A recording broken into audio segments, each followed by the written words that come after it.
Hai guys, balik lagi di Dunia Parenting bareng gue, Marcella Maria. Hari ini gue bakal bahas tentang stigma ibu pekerja dan stigma ibu rumah tangga. Well, seperti yang kita tahu bahwa dua posisi tersebut itu selalu menjadi dilema setiap wanita, karena keduanya sama baiknya. Yang satu bisa menambah penghasilan keluarga dan yang satu bisa sepenuhnya mengurus dan mendidik anak di rumah. Yang satu bisa menjadi bentuk aktualisasi diri dan yang satu bisa menjadi wujud dari dedikasi untuk anak dan suami. Namun ironisnya, apapun setiap pilihannya, selalu ada aja hal negatif dari lingkungan sekitar. Oleh karena itu hari ini gue mengundang satu narasumber. Dia seorang ibu dari satu orang anak dan juga bekerja sebagai karyawan swasta di Kota Malang. Ingin tahu cerita selengkapnya? Jangan kemana-mana, stay tune!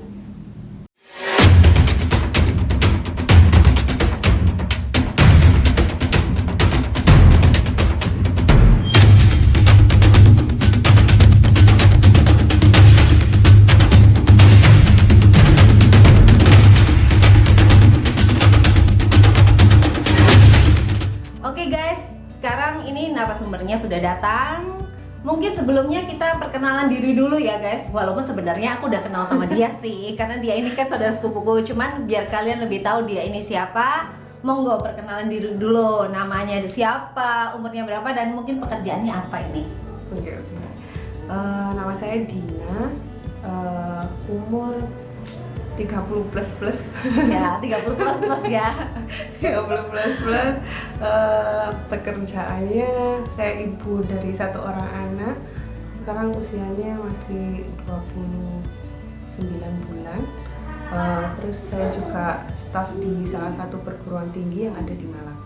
Oke, berarti kegiatan sehari-hari itu ya bekerja ya, setiap hari Senin sampai Sabtu atau Senin sampai Jumat nih? Senin sampai Jumat harusnya, kalau normal ya, kalau sekarang kan udah nggak.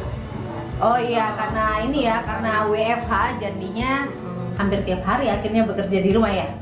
Di kebetulan di kantor kan sekarang lagi diadakan shift. Jadi sistem shift yang sekarang hari masuknya bergantian. Kebetulan di saya ada 2 orang stafnya, jadi bisa sekarang masuk besok enggak, sekarang masuk besok enggak. Oke, berarti inilah ya, paling nggak di rumah juga sebenarnya enaknya juga waktunya ada lebih banyak buat anak ya. Oke. Jadi gini Din, seperti yang kita tahu nih, sekarang tuh kan banyak banget stigma tentang ibu pekerja, bahkan dibanding-bandingkan antara ibu pekerja dengan ibu rumah tangga. Nah, untuk sekarang ini kan kita lebih fokus ke ibu pekerja ya. Jadi ada beberapa hal yang mungkin teman-teman ini mau tahu bagaimana menanggapi stigma di masyarakat tentang ibu pekerja. Oke, sebagai ibu pekerja nih, sebenarnya apa sih miskonsepsi terbesar di saat ini bagi kamu sebagai ibu pekerja? Maksudnya pandangan masyarakat gitu? Iya, benar, pandangan masyarakat. Syukurnya ya sampai kesini ini, sejak punya anak sampai kesini saya masih kerja, terus masih bisa ngurus anak, itu belum pernah denger yang terlalu banyak masyarakat ngomong yang negatif ya. Cuma ada pernah satu kali itu teman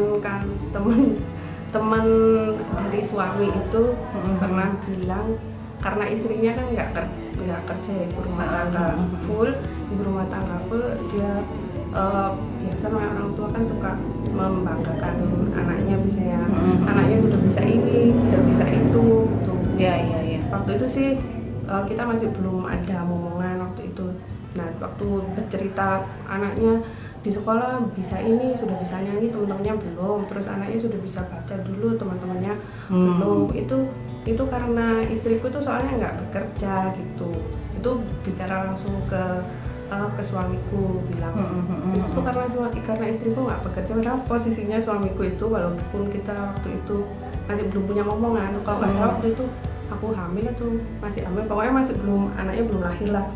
Itu dia pernah cerita seperti itu. Terus ya suamiku ya gimana lah ya, dia masih memahami ya, namanya juga orang tua biasa membanggakan anak. Cuma waktu dibandingkan seperti itu juga "Oh, soalnya istriku nggak kerja makanya anakku bisa kayak gini." Nanti lihatan aja, kalau nanti dilihat aja kalau yang istri ini kerja sama anaknya sama yang istrinya nggak kerja kan pasti nanti anaknya perkembangannya beda seperti itu.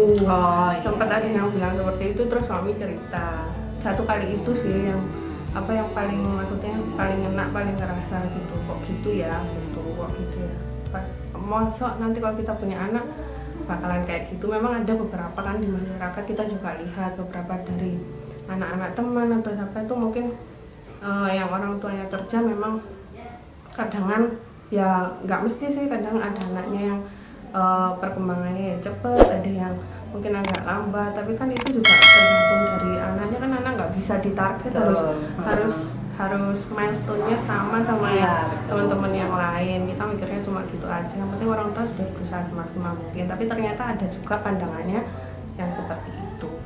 Iya. Karena memang kita tahu sendiri ya bahwa perkembangan anak pun juga setiap anak itu pasti beda gitu kan. Mungkin dia bisa lebih dia lebih unggul di bagian kognitifnya. Mungkin di bagian lain, anak yang lain dia lebih unggul di bagian motoriknya atau yang lainnya kan. Seperti itu ya. Ya memang namanya stigma masyarakat ini memang nggak bisa kita tolak ya, karena memang itu nyata. Itu merupakan rahasia umum lah bahwa setiap ibu pekerja itu akan selalu dapat nyinyiran-nyinyiran dari lingkungan sekitar. Itu udah rahasia umum banget. Jadi nggak mungkin banget kalau nggak dapat nyinyiran. Bahkan ibu rumah tangga pun itu pasti juga ada seperti itu. Nah, jadi kalau misalnya kalian pun juga merasakan hal yang sama, tenang, kita semua juga pernah merasakan. Oke, anyway, menurut kamu nih, apa sih sebenarnya definisi dari ibu dan istri itu seperti apa? Apa ya? Ibu dan istri, kalau ibu ya otomatis orang yang bertanggung jawab dari pemberian Tuhan ya, dalam hal ini anak. Bertanggung jawab untuk yang utama mungkin mendidik yang memberi yang terbaik lah untuk perkembangannya dia, untuk persiapan dia untuk bisa jadi manusia individu yang mandiri. Kalau istri ya pasangan dari suami lah. Apa dong? Istri pasangan dari suami, orang yang bisa diajak berbagi dengan suami ya, apapun itu, susah senang, berat ringan, menurut saya sih gitu. Oke. Apa sih hal yang paling mengesankan ketika menjadi seorang ibu dan menjadi seorang istri?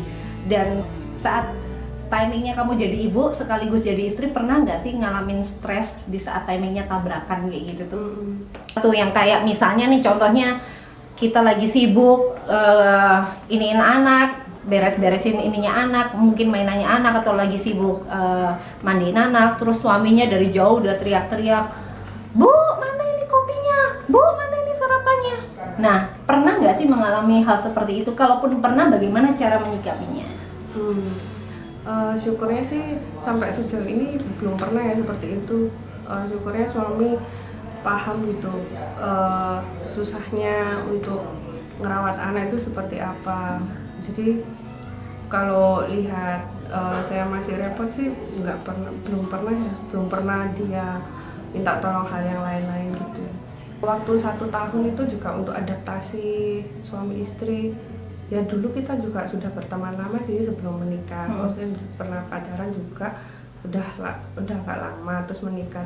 Banyak yang harus disesuaikan. Iya, gitu. Benar-benar. Beberapa kebiasaannya suami mungkin ada yang kita nggak cocok, karena otomatis kan kita dibesarkan di dua keluarga yang berbeda, mungkin punya nilai-nilai keluarga yang berbeda, terus habis itu punya kebiasaan yang beda. Otomatis waktu ketemu juga mungkin dia sudah kebiasaan yang seperti ini, kebiasaan A, tapi saya suka kebiasaan B gitu kan, otomatis itu juga bentrok. Setelah itu masih 7 bulan rasanya sih masih belum semua hal bisa kita sinkronkan kan. Tapi tetap kita berusaha yang terbaik, kita juga jalani itu masa penyesuaian itu juga berusaha sebaik mungkin. Terus habis itu nggak tiba-tiba sih, memang kita sudah kepingin sih, cuma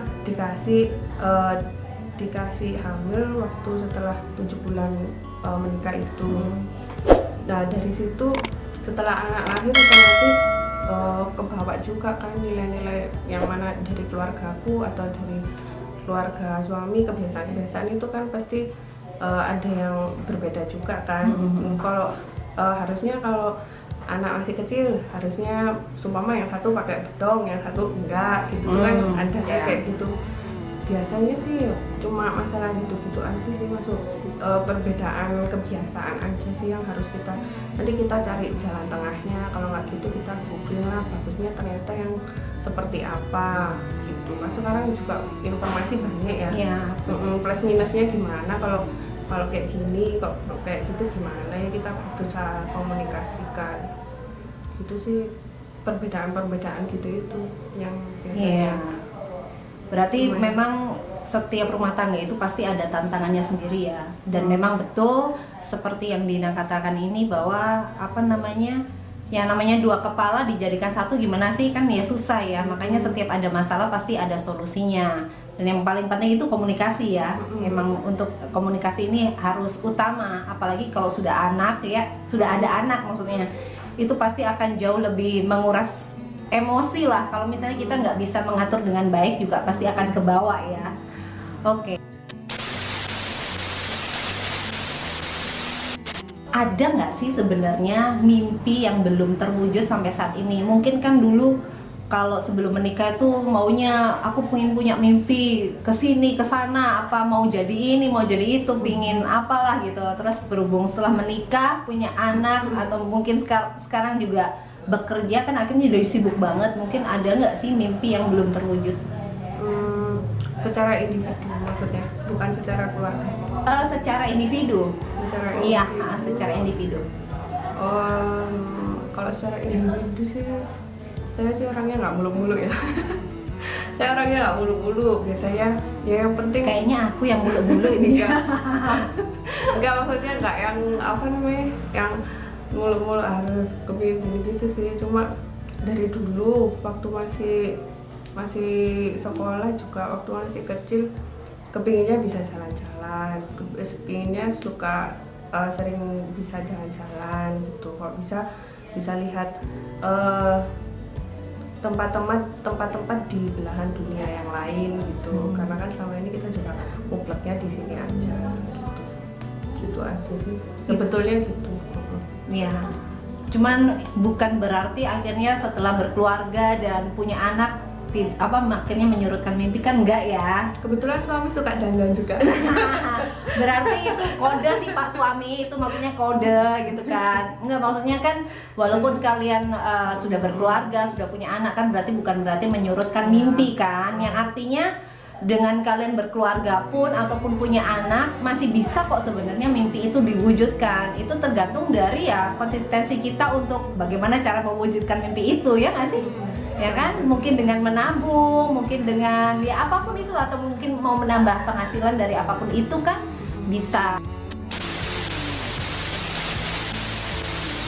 Lalu selanjutnya nih, apa sih harapan terbesar untuk sang buah hati? Karena kita tahu kan kamu sibuk banget nih sama pekerjaanmu gitu kan, sedangkan kamu sendiri juga waktu untuk buah hati juga sedikit banget lah ya kalau dibilang ya. Karena kan kamu cuman dari pulang kerja baru ketemu anakmu, kalau enggak pas hari libur baru ketemu. Nah, sebenarnya pasti ada dong harapan terbesar untuk anakmu itu apa? Yang pertama sehat jasmani, sehat rohani, terus bisa bertumbuh kembang dengan baik sesuai umurnya, bertumbuh kembang dengan baik, terus bisa bahagia. Itu aja sih, sehat, bisa tumbuh kembang baik, terus jangan lupa bahagia. Yang penting anaknya bisa bahagia. Amin, kita doain ya, semoga harapan-harapan dari Ibu Dina ini terhadap anaknya dapat terwujud ya guys. Nah, kira-kira nih apa nih yang bisa kamu sampaikan kepada ibu-ibu lain di luar sana yang mungkin saat ini tuh lagi dilema, aduh aku milih antara bekerja di luar atau aku jadi ibu rumah tangga ya, ibu rumah tangga aja ya, karena aku yakin di luar sana pasti banyak banget yang dalam hatinya nih lagi bergejolak. Coba nih sampein ke ibu-ibu di luar sana, apa sih yang bisa kamu kamu boost buat mereka nih, buat tetap semangat untuk memilih jalan yang terbaik saat ini? Kalau menurut saya sih ya, sampai sejauh ini untuk ibu-ibu kembali lagi aja ke diri sendiri ya, nggak usah dengerin kata netizen. Netizen tuh jahat. Kalau orang-orang ya mau kita baik mau kita jelek pasti ada aja yang mencari kejelekannya kita ya. Kita yang penting kita nyamannya seperti apa, terus kita ngerti kan kelebihan kekurangan kita seperti apa. Jadi kalau kalian bisa, kalau membagi waktu sih biasanya harusnya bisa. Yang sulit itu sejauh ini tuh membagi energi sama memanage energi sama memanage emosi sih menurut saya. Kalau baik itu menjadi ibu rumah tangga full atau ibu pekerja yang sekaligus ibu rumah tangga, itu yang sulit manage energi sama manage emosi. Kalau manage waktu kita pasti sudah berusaha, kayak saya juga sudah berusaha untuk bagi waktu. Oh ya, nanti biar berangkatnya nggak telat, terus mau berangkat tetap bisa mandiin anak sama paling nggak ngasih makan. Kalau sempet masak jelek-jelekan ya masak yang anak mau gitu kan, yang simple-simple. Tapi nyatanya waktu yang sudah kita bagi itu semua kita dengan nanti jam 4 bangun gitu. Tapi nyatanya energi kita itu yang nggak cukup gitu. Selama ini yang kesulitan tuh di manage energinya itu. Waktu seumpama kita udah bagi nanti waktunya sini, waktu jam 4 kita mau bangun, tapi badan rasanya kayak remuk semua, mau nggak mau bangun kan, kita masih kepingin beruntungan itu yang biasanya terus akhir waktunya jadi molor gitu. Terus manage emosi juga, kadang kita pulang kerja kepinginnya bisa meluangkan waktu sama anak, cuma namanya juga anak kecil, kadang saat kita udah capek kepingin nemenin mainan yang nyantai-nyantai aja duduk, ternyata dia yang bikin kotor, morat-marit semuanya gitu kan. Itu juga kalau kita emosinya nggak ke manage dengan baik, bisa-bisa marah tumpah marah ke anaknya, nanti suaminya jadi ikut marah juga, pokoknya jadi keruh gitulah. Banyak yang harus dipertimbangkan sih, terutamanya itu kalau untuk mikir mau bekerja sekaligus ibu rumah tangga. Nomor 1 sih saran saya belajar manage emosi sama manage energi gitu, itu yang paling sulit. Terus nggak usah dengerin kata orang, yang penting kita sudah berusaha yang terbaik. Anak itu nanti ngerti sih. Dulu saya sempat ada ketakutan karena ada ponakan juga, terus ada teman-teman itu kalau yang anaknya ngomong sama utinya atau siapa ya, orang selain orang tua itu, terus mereka jadinya deketnya itu terus kayak ketergantungan itu sama yang ngomong itu gitu. Nggak mau tidur, enggak tidurnya sama ibu gitu, atau sama mama, enggak sama uti gitu, atau ini sama siapa, ada akhirnya nggak mau gitu, akhirnya nggak deket gitu kan. Dulu sempat ada ketakutan seperti itu, akhirnya saya sama suami berusaha kalau sebisa mungkin pagi dia sudah saya yang mandikan, terus saya yang kasih nyuapin, terus habis itu nanti kalau pulang sebisa mungkin ya walaupun cuma sebentar atau gimana sebelum tidur harus main bareng, atau makan malamnya saya yang nyuapin. Pokoknya tiap hari saya harus ada kontak sama anak saya. Kebetulan sampai sekarang sepertinya cara itu berhasil gitu. Anak sekarang pun ya dia walaupun kalau tiap kali saya pulang dia sudah nggak mau sama utinya atau siapa yang jaga itu, mintanya sama ibu gitu. Kebetulan sih berhasil ya caranya sampai sekarang. Sering-sering explore, pokoknya kalau kita berusaha yang terbaik, resource itu banyak di luar, kita tinggal belajar aja terus nerapin di kehidupan sehari-hari ya, trial and error gitu. Tapi pokoknya kita niatnya baik aja pasti katanya usaha tidak akan mengkhianati hasil. Betul. Itu aja sih. Ya memang banyak ya di luar sana itu, kalau kita mau tahu gimana sih cara mengatasi, maksudnya cara memanage waktu antara pekerjaan dengan anak itu kan banyak banget lah source di luar sana. Mungkin kalian kalau Google juga pasti akan banyak juga di sana. Cuman yang paling penting di sini itu mungkin poinnya kita harus stay positif nih. Pertama banget kita tuh harus stay positif, karena kalau nggak stay positif, kita misalnya pas lagi kena nih satu masalah nih, kalau kita nggak banyak-banyak positif pasti akan menyalahkan kondisi. Duh tahu gitu aku dulu nggak kerja, duh tahu gitu aku dulu kerja, misalnya kayak gitu kan ya. Karena memang zaman sekarang ini kita nggak menyangkal ya, memang banyak sekali di luar sana itu terkadang lebih banyak hal negatifnya ketimbang positif. Jadi tinggal kita pintar-pintar ini aja sih, menyaring semuanya aja sih. Jangan sampai dimasukin ke hati ya, kayak gitulah ya istilahnya.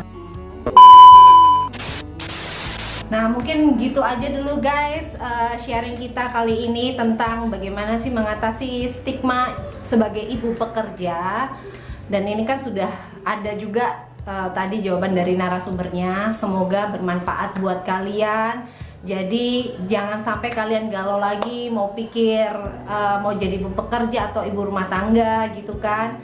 Kalau ini kan dari sisi ibu pekerjanya. Nah nanti dari sisi ibu rumah tangganya aku akan lanjut ke next video ya. Pokoknya kalian jangan lupa, kalau kalian suka banget sama video ini kalian bisa langsung like, dan jangan lupa buat subscribe dan share ke semua sosial media kalian, karena aku yakin banget di luar sana pasti banyak banget yang lagi galau nih tentang ibu pekerja vs ibu rumah tangga. Thank you dan see you on the next video.